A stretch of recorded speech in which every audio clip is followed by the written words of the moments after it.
Mentari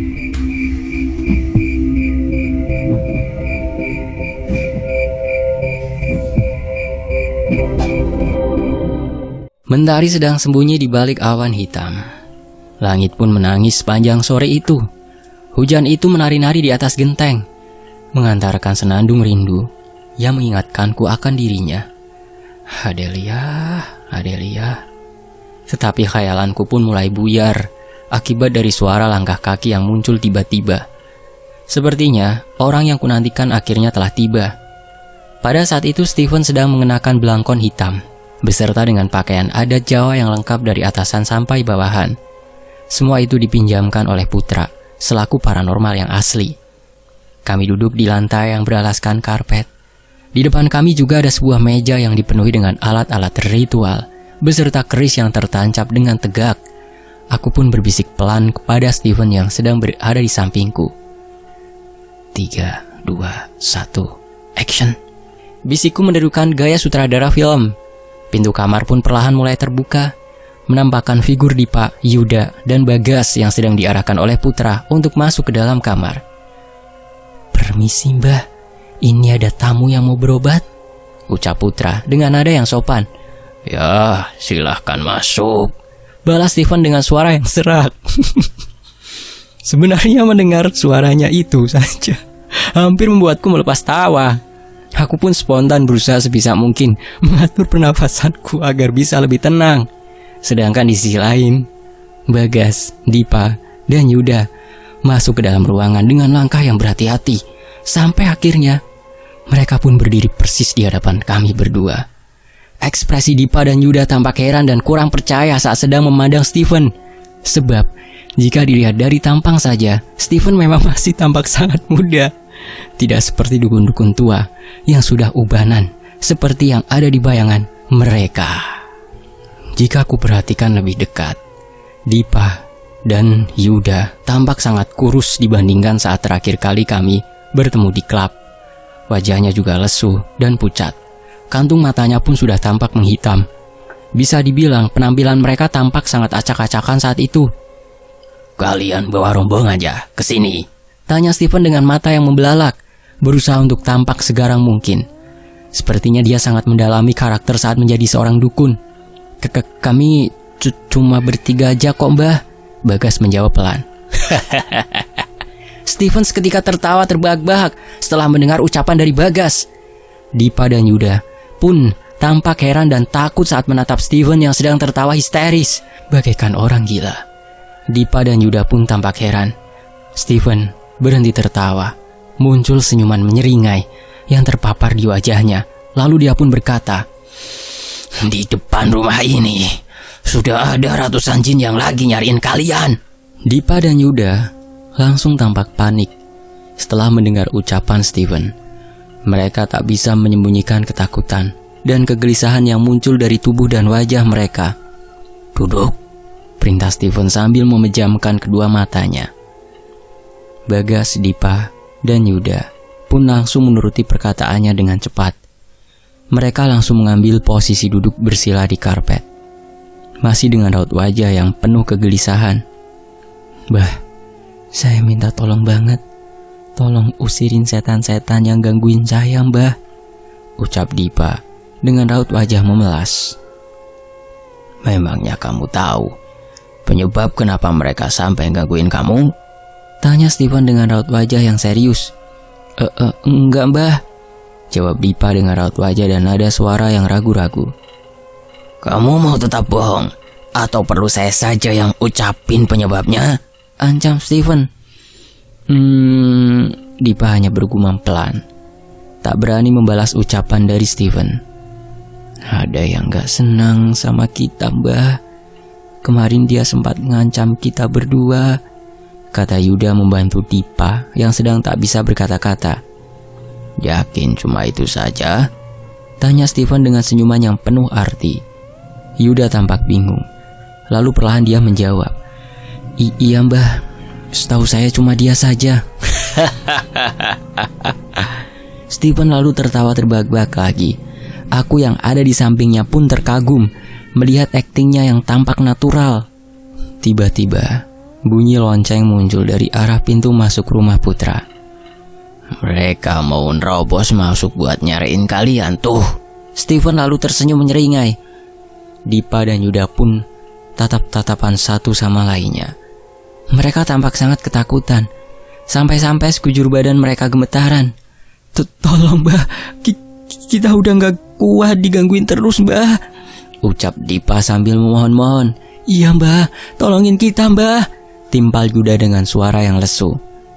Dari penglihatan saya, yang menyerang dan ngirimin kalian jin itu bukan satu orang saja, tapi ada 5 orang, ucap Steven sambil mengernyitkan dahi dan memejamkan kedua matanya. Kok bisa mbah? Tanya Dipa yang semakin ketakutan. Ya kok malah nanya saya? Tanya yang ngirimin lah. Kenapa pakai keroyokan? Jawab Steven dengan nada yang kesal. Iya maaf mbah, ucap Dipa sambil menundukkan wajahnya. Kalian punya banyak musuh juga ya, sarkas Steven. Tapi tidak akan ada api jika tidak ada asap, ucap Steven dengan percaya dirinya. Aku spontan berbisik di telinganya. Kebalik beko. Steven malah berdehem dengan canggung. Tapi tidak akan ada asap jika tidak ada api, lanjutnya dengan ekspresi datar.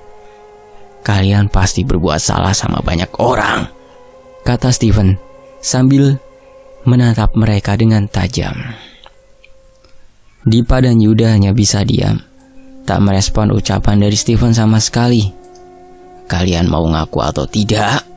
Tanya Steven dengan ekspresi dan suara yang datar. Sementara itu, Dipa dan Yuda masih tetap bersikeras untuk menutup mulut. Sepertinya mereka masih ragu dan takut untuk mengungkapkannya. Tiba-tiba Steven mengambil belati yang sedang dipajang di belakangnya, lalu menancapkannya di meja kayu yang berada di depan kami. Saya tidak mau mempertaruhkan nyawa saya untuk orang-orang yang tidak tulus, ucap Steven dengan sinis.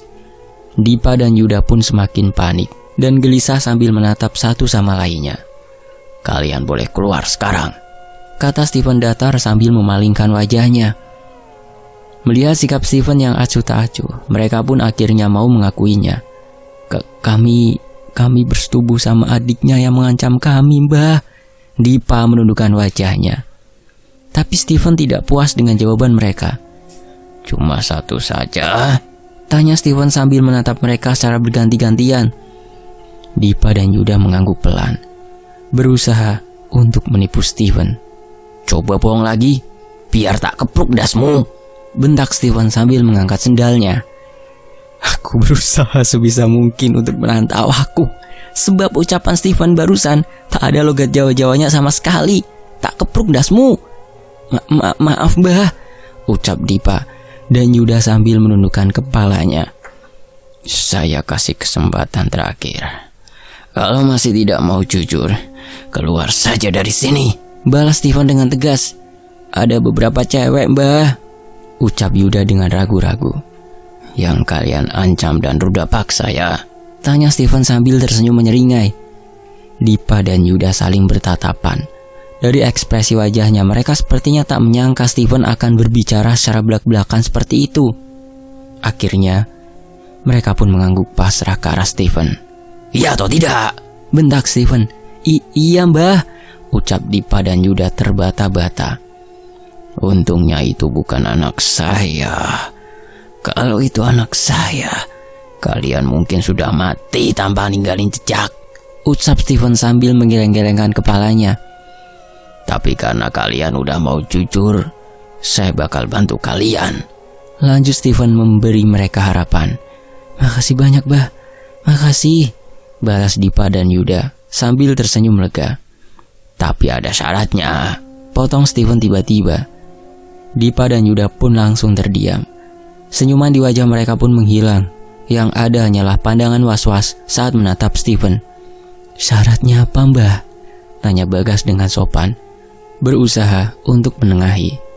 Steven hanya tersenyum sambil menggesek-gesekkan ibu jari dan telunjuknya di hadapan mereka sebagai tanda untuk meminta bayaran uang. Siap mbah, pasti saya siapkan, ucap Dipa dengan wajah yang gembira. Steven tersenyum lebar, lalu melirikku seakan-akan meminta respon persetujuan. Aku pun mengangguk, yang berarti sudah waktunya untuk bergerak ke tahap rencana selanjutnya. Di samping saya ini adalah asisten yang akan membantu kalian, kata Steven sambil mengarahkan telapak tangannya kepadaku. Dipa dan Yuda menatapku dengan tatapan yang penuh penasaran. Soalnya saat itu aku sedang mengenakan jubah, masker, dan kacamata serba hitam yang hanya menampakkan kedua mataku saja. Mereka juga sepertinya heran, mengapa aku hanya diam sejak tadi. Melihat respon mereka, Steven pun berkata, asisten saya itu orangnya pendiam. Dia pernah kecelakaan dulunya. Makanya sekarang dia pakai masker buat nutupin setengah bagian bawah wajahnya yang ada luka bakar. Aku pun langsung melambaikan kedua tanganku untuk memanggil mereka berdua supaya mendekat. Dipa dan Yuda pun perlahan mendekatkan wajahnya ke arahku. Tanpa basa-basi, aku langsung membuka kacamata hitamku secara tiba-tiba. "Setan!" teriak Dipa ketakutan. Sedangkan Yuda sampai-sampai menghempaskan badannya ke belakang, saking kaget dan ketakutan saat melihat kedua bola mataku yang seluruhnya memutih. Aku pun langsung memakai kembali kacamata hitamku. Sia-sia gua beli kontak lensa dari Allshop, ucapku dalam hati. Steven pun tertawa melihat respon dari mereka. Maaf, asisten saya memang suka bercanda. Sekarang waktunya kalian ritual pembersihan, ucap Steven sambil memberi kode kepadaku lewat tatapan matanya. Aku perlahan berdiri dan melangkah keluar dari ruangan. Di sana aku melihat Putra yang masih standby di dekat pintu. Dia pun langsung bertanya padaku, "Berhasil nggak?" "Sejauh ini aman-aman saja. Sekarang gua mau lanjut ke tahap berikutnya," balasku tersenyum. Aku dan Putra langsung bergegas pergi ke bagian belakang rumahnya yang cukup luas dan kosong. Di tengah sana sudah disediakan ember besar yang sudah penuh dengan air berisikan kembang bunga. Sesudah memastikan semuanya siap, aku dan Putra kembali ke ruangan di mana Steven sedang berada. "Sudah disiapkan semua, Mbah," ucap Putra sambil sungkem. Ekspresi wajah Dipa dan Yuda pun tampak bingung dan bertanya-tanya akan apa maksud yang kami bicarakan. Kalian bertiga, sekarang ikuti saya, perintah Steven. Setelah sampai di bagian belakang rumah Putra, Steven menyuruh mereka bertiga berdiri di depan ember besar yang berada di tengah-tengah ruangan. "Tutup mata kalian," kata Steven dengan tegas. Dipa dan Yuda pun menuruti perintah dari Steven tanpa banyak tanya. Sepertinya mereka sudah jera akan ancaman bertubi-tubi yang telah dilancarkan oleh Steven. Sedangkan Bagas masih tetap acting sesuai skenario yang telah kami susun sebelumnya. "Lepas semua pakaian kalian," lanjut Mbah Steven dengan nada yang santai. Dipa dan Yuda pun spontan membuka kedua matanya, lalu menatap Steven dengan was-was dan mata yang membelalak. Kenapa harus lepas pakaian, Mbah?" tanya Dipa dengan penuh curiga. "Emangnya kamu gak telanjang kalau mandi?" tanya Mbah Steven balik. "Tapi kan ini beda cerita, Mbah," balas Yuda dengan raut wajah yang enggan untuk menuruti perkataan Steven. "Beda apanya? Emangnya yang mau dibersihin itu baju kamu atau badan kamu?" tanya Mbah Steven dengan kesal. Dipa, Yuda, dan Bagas pun perlahan membuka baju atasan mereka. Tetapi setelah membuka atasan, mereka terdiam dan tampak enggan untuk membuka bawahan mereka. "Ayo cepat, matanya juga ditutup," bentak Steven. "Lagian semua yang ada di sini juga laki-laki kok. Apa yang mau dimaluin coba?" Dipa dan Yuda pun dengan terpaksa melepaskan celananya dengan tangan yang gemetaran. Hingga beberapa saat kemudian, mereka hanya mengenakan celana dalam yang menutupi alat vital mereka. Sedangkan Bagas hanya ikut melepaskan baju saja, lalu menatap kami sembari menahan senyuman di bibirnya. Melihat mereka yang ragu-ragu untuk melepaskan sehelai celana dalam yang tersisa, Steven berkata, "Kok malu sih? Apa jangan-jangan anu kalian kecil ya?" Sesaat kemudian, Dipa dan Yuda pun akhirnya terpaksa membuka celana dalam mereka, hingga menampakkan sekujur tubuh mereka yang sedang dalam keadaan telanjang bulat. Steven menatap mereka dengan bengong, lalu bergumam pelan. Beneran kecil ternyata. Steven tampak sangat menikmati apa yang dilakukannya saat ini. Sebab bagiku, tingkah dan gaya bicaranya sangat mirip dengan watak aslinya. Silahkan dimandikan, Mas Paijo, ucap Steven melirikku. Aku meliriknya dengan heran. Perasaan di skenario nama gue bukan itu deh, ucapku dalam hati.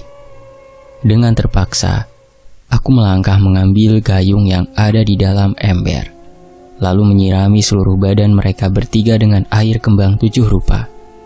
Dipa dan Yuda pun tampak gemetaran, seraya berusaha menutupi bagian vitalnya dengan kedua tangan. Sedangkan di sisi lain, diam-diam Putra sudah mengabadikan momen itu dengan mengambil foto mereka yang sedang telanjang bulat. Walau sekilas, dia juga sempat merekam mereka, supaya barang buktinya dapat lebih dipercaya. Karena merasa barang bukti yang kami kumpulkan sudah cukup banyak, aku pun berhenti menyiram mereka. Lalu, aku pun memberikan mereka handuk untuk mengeringkan dan menutupi badan mereka. Sekarang boleh buka matanya, kata Steven. Dipa dan Yuda pun mulai membuka kedua matanya, lalu menoleh ke kiri dan kanan, seakan-akan sedang memeriksa keadaan sekitar. Gimana rasanya? Tanya Steven sambil tersenyum lebar. Dipa dan Yuda saling melirik satu sama lain, lalu menjawab secara bersamaan. Rasanya segar, Mbah. Syukur deh. Padahal air yang kalian pakai itu dari got, ucap Steven datar. Mata mereka pun langsung membelalak seketika. Mereka tampak terkejut akan apa yang barusan dikatakan oleh Steven. Saya bercanda saja kok, kata Steven lalu tertawa terbahak-bahak. Mereka berdua pun tampak lega setelah mendengar ucapan Steven. Walau tak bisa dipungkiri bahwa mereka pasti memendam rasa kesal terhadap dukun yang ada di depannya jika mereka sampai tahu bahwa Steven adalah dukun palsu. Mungkin mereka akan langsung membunuh Steven saat itu juga. Steven menoleh dan mengangguk ke Putra sebagai tanda untuk melanjutkan proses selanjutnya. Putra lalu menyerahkan 2 bungkusan kain berwarna putih yang berukuran kecil ke Steven. Kalian boleh bawa ini pulang, kata Steven lalu memberikannya kepada Dipa dan Yuda. Bagas nggak perlu lagi, kemarin sudah saya kasih, tambah Steven. Dipa dan Yuda pun menerima bungkusan itu dengan raut wajah yang senang dan berbahagia.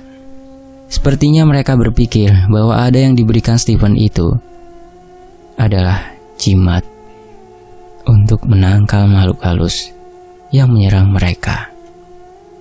Padahal isinya itu hanyalah batu akik gratisan yang tidak terpakai dari pemberian teman Putra selaku pedagang cincin batu akik. Jangan dibuka dulu, nanti bukanya kalau udah sampai di rumah, perintah Steven. Dan yang paling penting, jangan sampai hilang. Iya, Mbah, Dipa dan Yuda menjawab bersamaan. Nanti uangnya titipin ke Bagas saja, kata Steven. Kira-kira nominalnya berapa ya, Mbah? Tanya Dipa dengan hati-hati. Seikhlasnya kamu saja, jawab Steven sambil menatap mereka dengan senyuman menyeringai. Dipa dan Yuda pun bergidik akibat tatapan dari Steven. Kalian boleh pulang sekarang, kata Steven sambil mengangguk pelan. Makasih banyak, Bah, balas Dipa dan Yuda sambil menunduk. Dipa, Yuda, dan Bagas pun pergi dari lokasi itu secepat mungkin. Sepertinya Dipa dan Yuda sudah jera untuk berurusan dengan Steven. Gimana akting gua, Ram? Mantap kan? Tanya Steven dengan pedenya. Aku mengangguk sambil tersenyum. Tapi kenapa lo pakai nolak segala kemarin? Steven mendongakkan wajahnya lalu berkata, ya namanya juga aktor terkenal, harus jual mahal dong bro. Aku hanya bisa menggelengkan kepalaku sembari tersenyum kecil. Rekaman suara di dalam udah dicek belum? Tanya Putra memotong pembicaraan. Oh iya, ucapku sambil menepuk dahi. Kami bertiga langsung pergi ke dalam ruangan untuk mengecek rekaman suara yang dari tadi masih berjalan. Setelah mengecek semua rekaman dan foto, aku memutuskan untuk memanggil David untuk datang. Sekitar 1 jam kemudian, David pun sampai di kediaman Putra. "Gimana? Berhasil gak rencananya?" tanya David penasaran. Aku mengangguk. "Ini hasil rekamannya. Selanjutnya, tugas lo buat nyamperin ke bokap lo." David diam sejenak lalu dengan lesu berkata, "Gua harus ngomong gimana lagi? Bokap pasti marah besar kalau tahu adik gua dirusak sama anak orang. Mau gak mau, lo emang harus nyampein ke bokap lo. Kalau enggak, semua yang udah kita lakuin bakal sia-sia." Balasku sambil menepuk pundaknya. David menghela nafasnya dalam-dalam, lalu menatapku. "Makasih banyak, Ram," ucapnya dengan tulus. Aku mengangguk lalu membalasnya, "Sama-sama." Beberapa hari kemudian, David menelponku untuk menyuruhku datang ke kantor polisi. Aku dan Steven pun langsung bergegas berangkat ke lokasi. Sesampainya di sana, aku melihat David sedang berbincang-bincang dengan beberapa orang yang memakai jaket kulit. "Waktunya kita datang ke rumah mereka," ucap David. Hari yang kutunggu-tunggu akhirnya tiba. Sudah saatnya untuk menangkap mereka berdua dan mengakhiri semua permasalahan ini. "Yuk, berangkat," ucap David, lalu pamit kepada ayahnya. Ayah David menatapku dengan ekspresi wajah yang malu, bercampur rasa bersalah. Sepertinya dia tidak menyangka bahwa aku adalah orang yang membantu David. Sementara itu, aku hanya mengangguk dengan sopan kepada ayah David. Lalu, kami semua pun pergi menuju rumah Dipa terlebih dahulu. Sesampainya di sana, salah satu polisi yang sedang menyamar mencoba untuk membunyikan bel rumah Dipa. Sedangkan kami semua menunggu di mobil, menunggu aba-aba dari polisi itu. Setelah beberapa saat, seorang wanita yang tampak sudah berumur membuka pintu rumah, lalu berbincang-bincang dengan polisi itu. Tak lama kemudian, muncul Dipa dengan pakaian rumahan yang santai. Dia kelihatan bingung saat berbicara dengan polisi itu, karena pastinya dia tidak mengenalnya sama sekali. Tiba-tiba, polisi itu langsung membekuk tubuh Dipa ke lantai.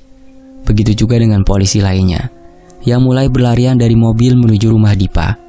"Santai dong woi, jangan main fisik dong," teriak Dipa, tak terima dan berusaha memberontak.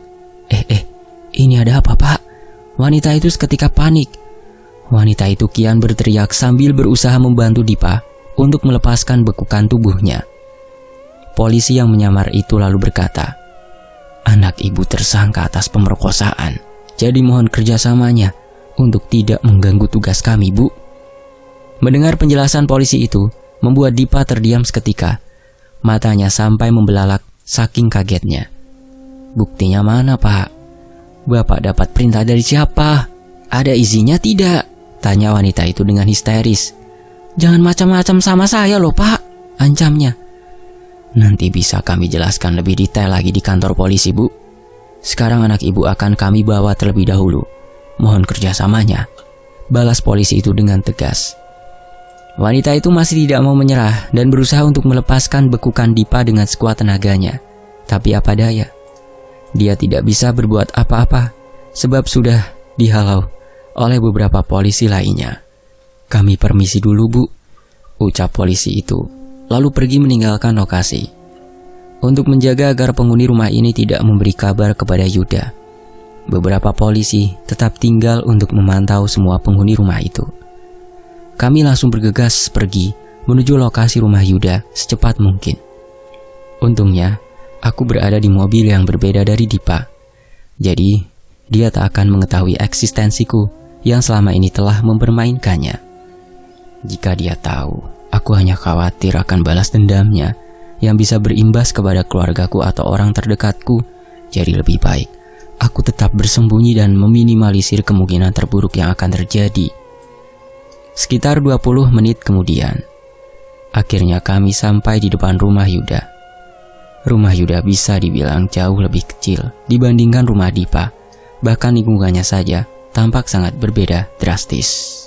Kalau Dipa tinggal di kompleks lingkungan orang yang kaya dan berada, maka Yuda bisa dibilang tinggal di lingkungan orang dengan ekonomi menengah ke bawah. Masih dengan teknik yang sama, polisi yang sama menggedor pintu rumah dari Yuda.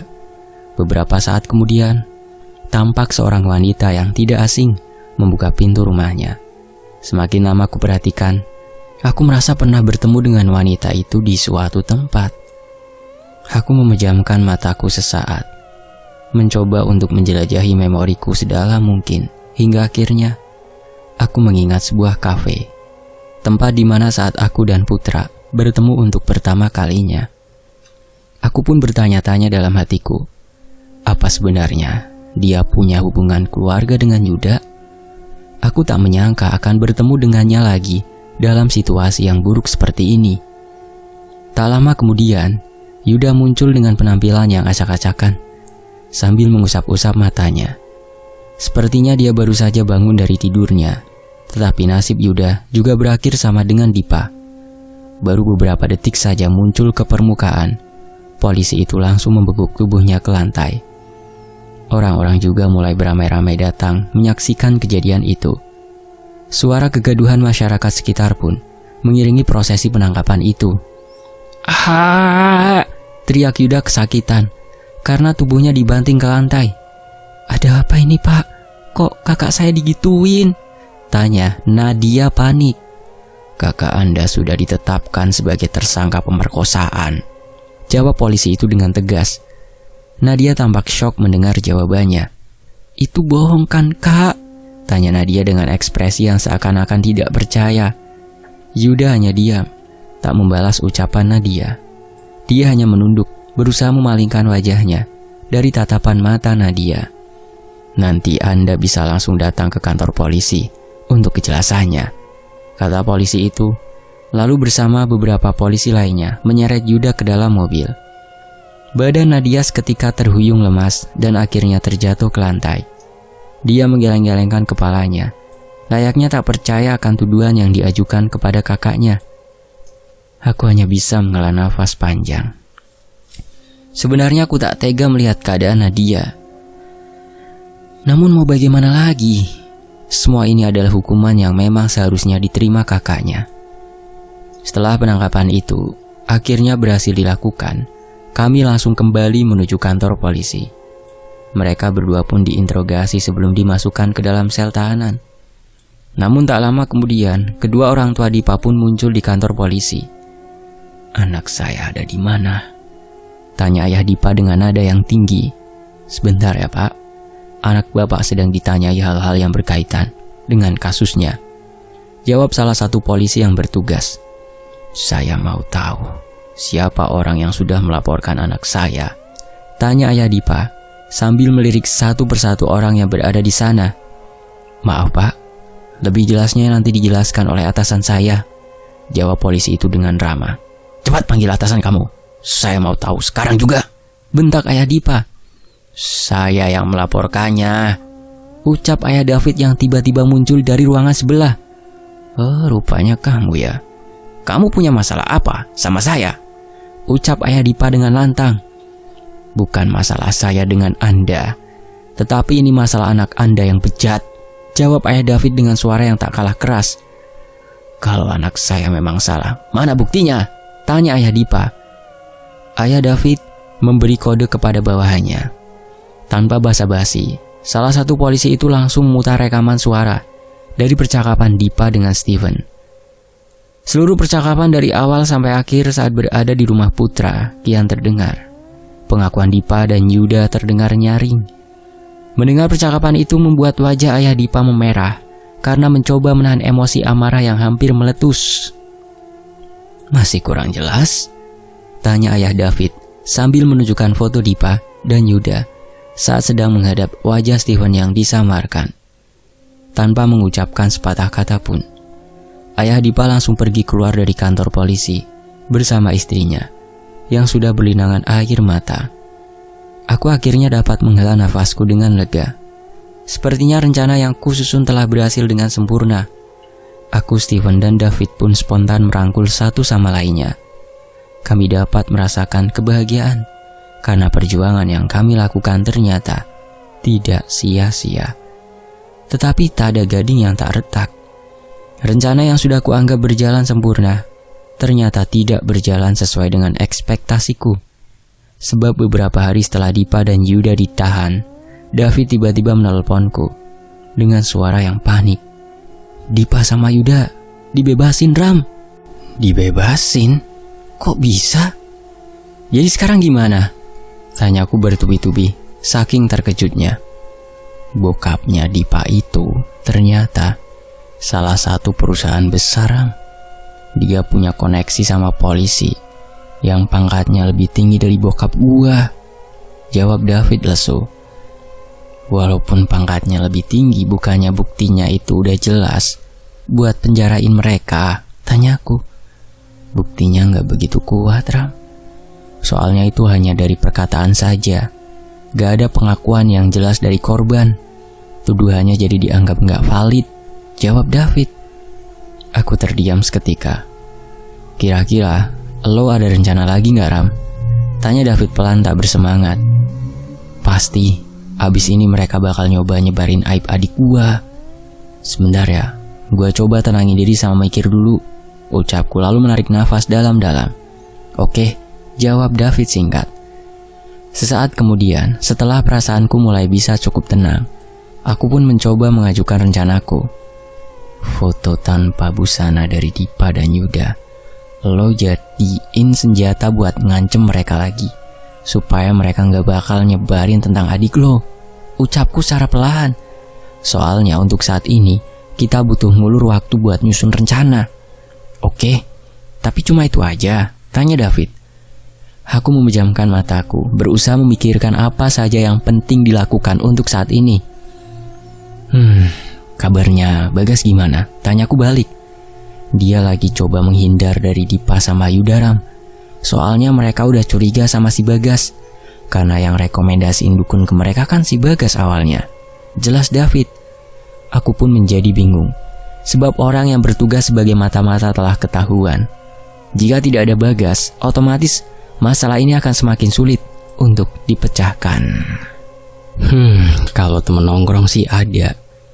Tapi kalau masalah dekat atau enggaknya, gua kurang tahu, jawab David perlahan. Melihat jawaban David yang tampak ragu, membuat otakku harus bekerja lebih keras untuk mendapatkan rencana yang baru. Aku yakin bahwa pasti muncul kesempatan di setiap usaha yang dilakukan dengan tulus.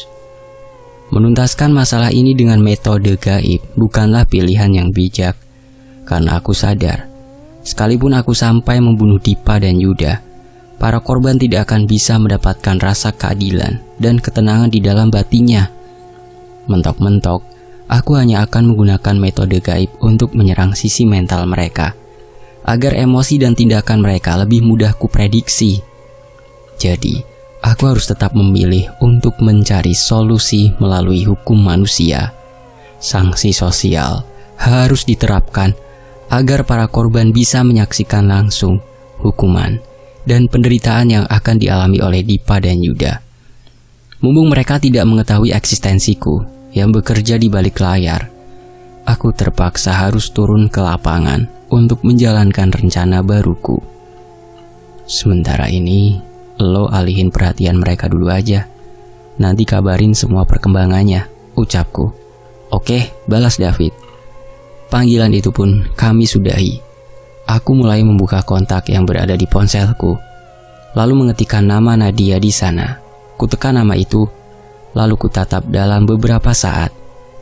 Hai, ini gua Rama, yang pernah ketemu sama lo di kafe itu. Hai juga, kok baru ngubunginya sekarang? Haha, sorry lagi sibuk kemarin. Kok sorry sih, santai aja kali. Iya, hehe. Ngomong-ngomong, lo lagi ngapain nih? Lagi gak ngapa-ngapain sih, cuma diam di rumah doang, soalnya kakak gua baru pulang. Kaki lo lagi sakit? Enggak kok. Bisa jalan dong berarti. Bisa Ram. Mau kapan? Maksudnya, bentar. Ini lo lagi ngajak jalan ya Ram? Kalau lo mau aja sih Nat. Biasa aja deh lo. Tapi emangnya mau ketemu di mana Ram? Di mana-mana hatiku senang. Bercanda mulu deh lo. Gimana kalau ketemuan di kafe kemarin lagi, Nat? Boleh juga tuh, Ram. Tapi besok sore aja ya. Oke, nanti kabarin lagi aja. Oke, see you tomorrow, Ram. See you too, Nadia. Aku tak menyangka. Ternyata teknik modus yang diajarkan oleh Stephen manjur juga. Setidaknya selama ini dia tidak sia-sia menjuluki dirinya Dewa Cinta. Walau sebenarnya aku merasa geli sendiri saat mengetik pesan itu. Tetapi sebenarnya aku juga merasa deg-degan karena aku tahu bahwa diriku bukanlah tipe pria yang agresif. Aku bingung harus bertingkah bagaimana jika bertemu dengan Nadia besok. Demi rencana dapat berjalan dengan sukses, sepertinya aku harus memasang muka tembok. Keesokan harinya, aku meminjam motor teman kosku, lalu pergi menuju kafe yang telah kami tentukan sebelumnya. Saat aku sampai di sana, ternyata Nadia sudah terlebih dahulu datang. Halo, udah lama nunggunya ya? Ucapku sambil tersenyum dan melambaikan tangan. Hai, baru nyampe juga kok, balas Nadia sambil tersenyum kecil. Boleh duduk gak nih? Tanyaku canggung. Duduk dong, ucap Nadia dengan akrab. Lagian kok lo kaku amat sih? Santai aja kali, Ram. Baru saja duduk di kursi, tiba-tiba Nadia langsung bertanya. Emangnya ada apaan ya, Ram? Sampai harus ketemuan gini? Cuman lagi bosen aja sih. Lagi gak ada temen buat jalan. Ucapku canggung berusaha menyamarkan alasanku yang sebenarnya. Jadi gue hanya pelampiasan. Kalau lagi bosan aja ya? Tanya Nadia sambil memicingkan matanya. Aku langsung panik saat mendengar ucapannya. Maksud gue bukan gitu kok. Bercanda doang kok, Ram. Kok lo langsung panik gitu deh? Ucap Nadia sambil tertawa jahil. Gua kirain lo serius, ucapku lalu menghela nafas. Respon lo lucu deh, balasnya sambil tertawa terbahak-bahak. Sesaat kemudian kami pun memesan makanan dan minuman masing-masing, lalu melanjutkan obrolan selagi menunggu pesanan kami tiba. Rasanya lo beda banget deh, Ram, dibandingin sama waktu lagi di chattingan, ucap Nadia sambil menatapku dalam-dalam. Beda apaan emangnya? Tanyaku penasaran. Kalau lewat chat, lo sih kelihatannya asik dan humoris, tapi kalau ketemu langsung ternyata kaku dan awkward banget. Jawabnya sambil menopang dagunya dengan telapak tangannya. Sebenarnya tanpa perlu dikatakannya, aku juga sadar akan hal itu kok. Karena pada dasarnya aku sulit berkomunikasi dengan orang yang tidak aku kenal, terutama para wanita. Kelihatan aneh ya? Tanyaku sambil menggaruk rambutku dengan pelan. Lebih tepatnya unik sih, soalnya gue baru pertama kali ketemu orang kayak lo, jawab Nadia. Aku tersenyum mendengar ucapannya, sebab aku juga baru pertama kali mendengar penilaian seperti itu tentang diriku. Setelah itu, kami berbincang-bincang panjang, membahas tentang umur, kampus, hobi, dan kehidupan kami masing-masing. Semakin lama berinteraksi dengannya, aku mulai merasa semakin nyaman. Dari percakapan itu, aku bisa menilai Nadia adalah orang yang humoris dan easy going. Aku tak merasa bosan saat membahas topik jenis apapun dengannya. Aku merasa senang, sebab jarang-jarang ada orang yang pembicaraannya bisa satu frekuensi denganku. Saking menikmati pembicaraan itu, aku sampai melupakan waktu yang terus berjalan. Saat aku mengecek jam di ponselku, ternyata jam sudah menunjukkan pukul 8 malam. Gak kerasa udah malam aja nih, balik yuk, ajakku. Iya nih, ntar kakak gua ngomel-ngomel mulu kalau gue pulangnya kemalaman, balas Nadia sambil tertawa kecil. Baliknya bareng aja yuk, gua ngerasa gak enak udah ngajakin tapi gak nganterin balik, kataku. Serius nih, gak bakal ngerepotin kan? Tanya Nadia sambil tersenyum. Iya, santai aja, jawabku sambil membalas senyumannya. Kami pun keluar dari kafe, lalu pergi pulang menggunakan motor. Selama di perjalanan, kami masih lanjut mengobrol. Sekaligus Nadia memberitahu arah jalan menuju rumahnya. Aku pun akting berpura-pura tidak tahu, karena sebenarnya aku sudah pernah datang ke sana. Nadia menepuk bahuku sembari berkata, Berhenti di sini aja, Ram. Oke. Balasku lalu berhenti tepat di depan rumah Nadia. Nadia pun mulai turun. Makasih banyak ya, Ram. Mau mampir masuk ke dalam nggak? Tanyaku dengan ramah. Emangnya ada siapa aja di dalam? Tanyaku penasaran. Nadia lalu menjawab. Cuma kakak gua doang kok. Aku pun bergumam karena merasa ragu. Tiba-tiba Nadia langsung menarik lenganku. Masuk aja, Ram. Gue juga gak enak kalau lo langsung pulang gitu aja, ucapnya. Bentaran doang kok, cuma sekedar minum teh atau kopi aja. Oke deh, ucapku lalu memarkirkan motor di depan rumahnya. Saat aku selesai memarkirkan motor, Nadia masih mengetuk-ngetuk pintu rumahnya. Duh, kok gak dibuka-buka sih? Gumam Nadia kesal. Bentar ya, Ram, gue telepon kakak gue dulu. Sesaat kemudian telepon Nadia pun diangkat oleh kakaknya. Kak, cepet bukain pintunya. Dari tadi aku gedor-gedor kok gak didengerin sih, ucap Nadia dengan nada kesal. Terdengar balasan suara Yuda dari ponsel Nadia. Iya, bentar ya. Tak lama kemudian, pintu rumah pun terbuka.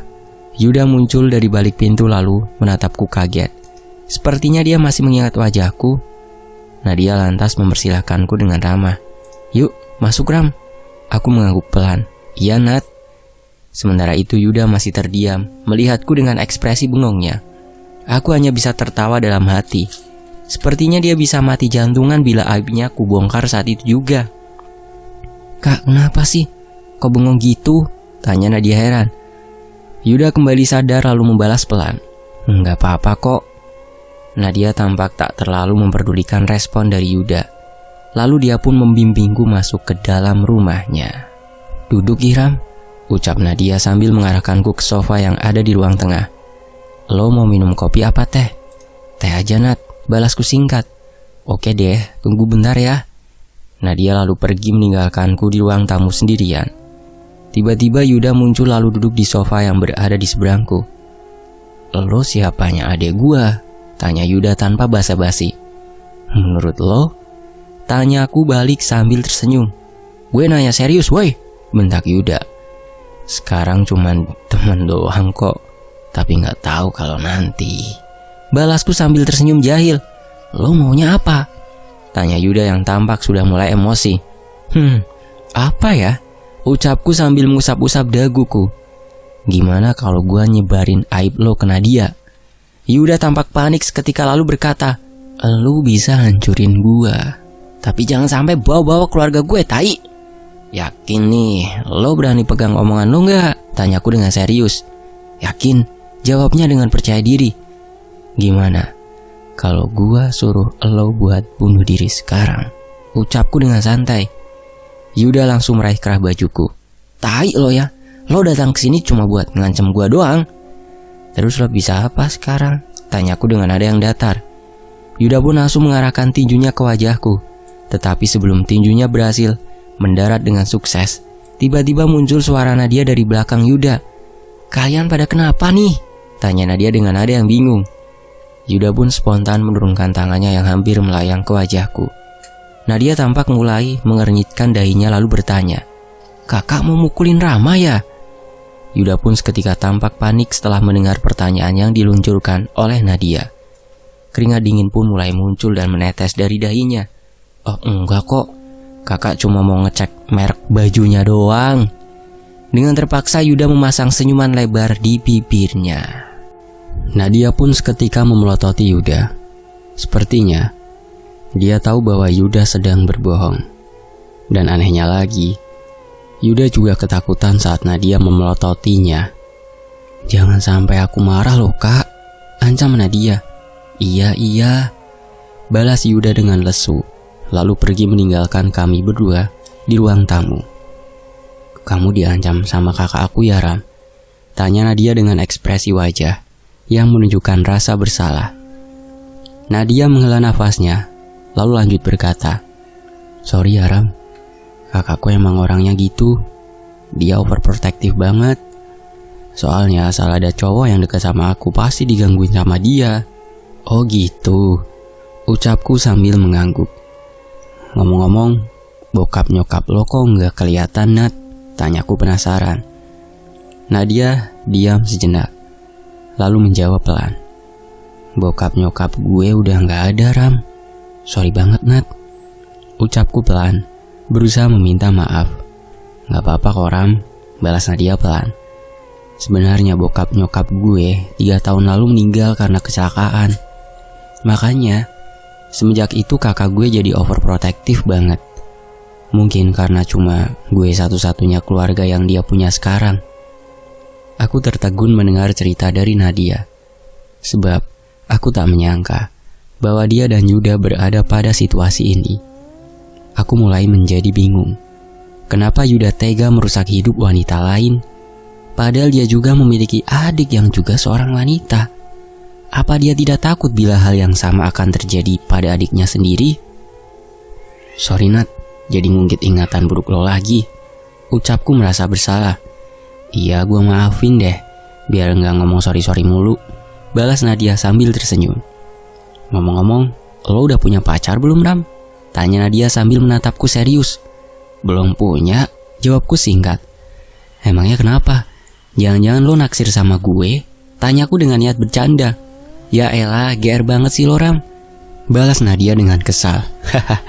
Aku hanya tertawa melihat responnya. Entah kenapa, aku merasa sudah dekat dan nyaman dengannya. Seperti teman yang sudah lama akrab. Setelah itu, kami melanjutkan obrolan santai, membahas topik yang belum selesai saat di kafe tadi. Hingga tak lama kemudian, aku pun pamit untuk pulang karena takut kemalaman. Gua balik dulu ya, Nat. Aku lalu melambaikan tangan. Hati-hati di jalan ya, jangan lupa. Nanti kalau udah sampai kos, kabarin lewat chat, oke? Balasnya sambil tersenyum manis. Oke, balasku singkat lalu pergi pulang menuju kosku. Sesampainya di kos, aku hanya mengirimkan satu pesan ke David yang akan menentukan berhasil atau tidaknya rencanaku selanjutnya. Pastikan lokasi dan jam nongkrongnya Dipa. Pesanku. Siap laksanakan, balas David. Di sisi lain, kenapa harus jauh-jauh ke sini sih, Ram? Nadia dengan bingung bertanya. Mau ngetes aja, Nat. Soalnya kata temen gua, makanan di sini pada enak-enak. Jawabku dengan santai. 2 hari telah berlalu semenjak terakhir kali aku bertemu dengan Nadia. Dalam 2 hari itu kami jadi semakin intens dalam berkomunikasi. Aku mencoba untuk menggali informasi dan mengenali dirinya lebih dalam. Walau sebenarnya aku merasa bersalah mendekatinya karena tujuan itu. Kemarin malam aku sudah berjanji untuk menjemputnya untuk pergi ke kafe, tempat yang sering ditongkrongi Dipa. Aku berniat untuk memperbaiki hubunganku dengan Dipa terlebih dahulu, agar aku bisa mencari celah untuk dimasuki. Sesaat kami memasuki kafe, ternyata Dipa sudah berada di sana. Namun aku melihat seorang wanita yang tampak tak asing bagiku sedang duduk di sampingnya. Ternyata wanita itu adalah Rara. Aku sungguh tak menyangka akan bertemu dengannya dalam situasi seperti ini. Dari kejauhan saja aku bisa melihat wajahnya yang tampak lesu dan penuh kekhawatiran. Sedangkan di sisi lain, Dipa tampak ceria dan bahagia saat berbicara dengan sepasang pria dan wanita yang berada di depannya. Duduk di sebelah sana yuk, Nat, ajakku sambil menunjuk ke arah yang bersebelahan dengan Dipa. Nadia mengangguk, lalu mengikutiku yang sedang berjalan ke bangku itu. Tetapi belum saja sempat duduk di bangku itu, Dipa sudah menyeletuk duluan. Ada Nadia. Lagi bareng siapa nih? Tanyanya dengan senyuman yang tampak palsu. Nadia pun tampak terkejut saat bertemu dengan Dipa. Lagi bareng teman, Kak. Dipa pun menatapku sambil mengernyitkan dahinya, lalu berkata, lo kan? Ramah, potongku sambil menjulurkan tangan ke arahnya. Dipa pun mulai menatapku dengan heran, lalu perlahan membalas uluran tanganku. Sepertinya dia bingung kenapa aku bersikap friendly terhadapnya.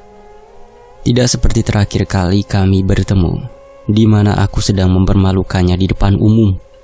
Sementara itu, Rara pun tampak panik saat menatapku. Sepertinya dia juga tak menyangka bahwa aku akan muncul di tempat ini. Aku pun memutuskan untuk berpura-pura tidak mengenalnya, agar Dipa tidak merasa curiga. Setelah duduk dan memesan makanan, aku pun perlahan menyadari bahwa Dipa tak pernah melepaskan pandangannya dari sosok Nadia. Saat Nadia tak sengaja menoleh, Dipa hanya membalas tatapan Nadia dengan senyuman yang penuh kepalsuan saja. Sebab aku sadar, saat Nadia tak memperhatikannya, Dipa akan menatap figurnya dengan tatapan yang penuh nafsu. Melihat tingkah dari Dipa ternyata dapat memberiku ide baru untuk menjalankan rencanaku lebih cepat dari perkiraanku yang sebelumnya. Di saat Dipa sedang sibuk memperhatikan figur Nadia, aku juga mulai sibuk untuk menatap figur Rara yang ada di sebelahnya. "Lo kenapa liatin cewek itu mulu sih, Ram?" tanya Nadia dengan nada kesal. "Dari tadi omongan gue pasti gak didengerin kan?" Sorry Nat," ucapku sambil menggaruk rambutku. Nadia diam sejenak, hanya memberiku sebuah tatapan tajam. Aku melirik ke arah Dipa dan melihatnya sedang tersenyum lebar saat Nadia sedang tampak kesal kepadaku. "Gue ke toilet bentar ya," ucapku permisi. "Ya," balas Nadia singkat. Aku pun mulai melangkah menuju toilet sambil sesekali menoleh dan melirik ke arah Dipa dan Rara. Setelah sampai di toilet, tak lama kemudian Dipa pun tiba-tiba datang menyusulku. Dia berdiri di sampingku lalu bertanya, "Bro, lo pacarnya Nadia ya?" "Enggak kok, kita cuma temenan aja," jawabku seramah mungkin. "Ah, masa sih? Kok lo bisa jalan bareng dia?" tanya Dipa layaknya tak percaya. Setahu gua, Nadia itu nggak pernah jalan sama cowok lain selain sama kakaknya sendiri. Aku pun berpura-pura terkejut saat mendengar ucapan Dipa. "Emang lu tahu dari mana, bro?" tanyaku. "Gua temenan sama kakak dia soalnya," jawab Dipa. "Oh," gumamku pelan. "Ngomong-ngomong, lo naksir sama Rara ya, bro?" tanya Dipa tiba-tiba. "Rara? Siapa tuh?" tanyaku dengan raut wajah bingung. "Cewek yang duduk di sebelah gua, bro," jawab Dipa sambil tersenyum. "Lo belum kenal sama dia ya?" "Iya, gua baru pertama kali ketemu sama dia sih," balasku sambil mengangguk. "Lo mau dikenalin sama dia gak, bro?" tanya Dipa sambil menatapku dengan senyuman penuh arti. "Tapi bukannya dia pacar lu, bro?" tanyaku balik. "Enggak lah, cuman teman deket doang," jawab Dipa dengan santainya. "Jadi mau dikenalin gak nih?" "Boleh, asal dia gak risih aja sih," ucapku sambil tersenyum. "Ya udah, gua tungguin di sana," balas Dipa lalu pergi keluar dari toilet. Sebelum kembali ke sana, aku pun mengirimkan pesan terlebih dahulu ke Rara. Setelah itu, aku langsung bergegas menuju ke tempat dudukku semula. "Ra, temen gua mau kenalan sama lo," ucap Dipa sambil melirik dan mengedipkan matanya ke arahku. "Oh iya, nama gue Rara," balas Rara dengan canggung. Lalu dia mengulurkan tangannya ke arahku. Aku hanya mengangguk, lalu membalas salaman tangannya dengan erat. Ku genggam tangannya dalam beberapa detik, hingga ku sadari bahwa Nadia sedang memelototiku dengan tatapan yang tajam. Perlahan aku melepas tangannya, lalu ku perhatikan ekspresi wajah Dipa yang tampak tersenyum ceria. Sedangkan Rara malah tampak semakin canggung setelah berkenalan denganku. "Sorry, gua gak nyadar," ucapku dengan senyuman yang palsu. "Santai aja kali, bro. Rara juga ngerasa biasa aja kok. Iya kan, Ra?" balas Dipa sambil mengangkat sebelah alisnya saat menatap Rara. "Kita berdua boleh ikut duduk di sana nggak?" tanya Dipa tiba-tiba. "Tak, boleh kok," ucapku memotong omongan Nadia. Dipa pun tanpa basa-basi langsung berpindah duduk di sampingku. Begitu juga dengan Rara yang dengan was-was duduk di sebelah Nadia. Tak berhenti di situ saja, Dipa bahkan menyuruh kedua temannya yang lain untuk pulang duluan. Suasana pun terasa sangat canggung seketika. Nadia jelas-jelas menunjukkan ekspresi wajah yang kesal dan tidak nyaman. Sedangkan Rara hanya bisa diam membisu dengan wajah yang lesu dan pucat. "Gimana kabarnya, Nat? Kita udah lama gak ketemuan nih," ucap Dipa berusaha tampak seakrab mungkin. "Baik-baik aja, Kak," balas Nadia dengan singkat dan datar. "Oh, belakangan ini kesibukannya ngapain aja nih?" tanya Dipa berusaha mencari topik pembicaraan. "Cuma di rumah doang kok," jawab Nadia dengan nada dan ekspresi yang tak tertarik sama sekali. Sedangkan di sisi lain, aku sengaja menatap sekujur tubuh Rara. Dipa dan Nadia pun menyadari akan apa yang sedang kulakukan. "Lo lagi kenapa sih, Ram?" tanya Nadia dengan kesal. Aku pun berpura-pura terkejut saat mendengar ucapan darinya. Ada apa, Nat?" Nadia hanya diam, lalu pergi ke dalam toilet tanpa berkata apa-apa. "Lo naksir sama Nadia ya?" bisikku di telinga Dipa. Dipa pun langsung menatapku dengan heran lalu bertanya, "Kelihatan banget ya." Aku mengangguk pelan lalu menunjukkan senyuman penuh makna ke arahnya. Dipa pun membalasku dengan senyuman mesum di wajahnya. "Lo mau ke hotel bareng Rara nggak?" bisik Dipa tiba-tiba. "Hah? Maksud lo?" tanyaku pura-pura terkejut. "Nggak usah pura-pura deh bro, gua tahu kok. Dari tadi mata lo udah lihat kemana-mana aja," bisiknya pelan. "Kita satu spesies kok, jadi nggak usah pura-pura di depan gua." Dipa lalu mengeluarkan sebuah pil lalu memberinya kepada Rara. Setelah Rara menerima pil itu, Dipa memberikan kode kepada Rara dengan cara melirik ke arah minuman Nadia sambil menoleh ke kiri dan kanan. Rara pun dengan sigap memasukkan pil itu ke dalam minuman Nadia. "Lo ngerti kan maksud gua?" bisik Dipa. Aku mengangguk lalu berusaha menunjukkan senyuman terjahat yang pernah kumiliki. Walau sebenarnya aku tahu apa yang dilakukan Dipa sekarang sebenarnya sudah sesuai dengan ekspektasiku. Karena bahkan sebelum mengajak Nadia ketemuan, aku sudah mengirim pasukan jinku kepada Dipa. Tujuanku adalah untuk membuat dia terobsesi dengan Nadia.